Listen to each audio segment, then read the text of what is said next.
Hello guys! Today I've got REDMI Headphones Neo and I'm going to show you how you can easily disconnect your headphones from your Android phone and how to connect them back again to your phone.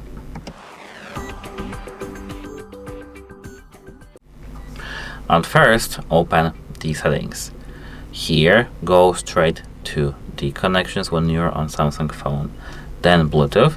But if you're on some other phone than Samsung, you need to go either straight to the Bluetooth tab or connected devices. Once you're here, tap this gear icon near your headphones, and of course, as you can see, here we've got disconnect button at the bottom. Tap this button. We are now disconnected. To connect back, tap the same button or go back and tap your device in the paired devices list. That's it. Goodbye.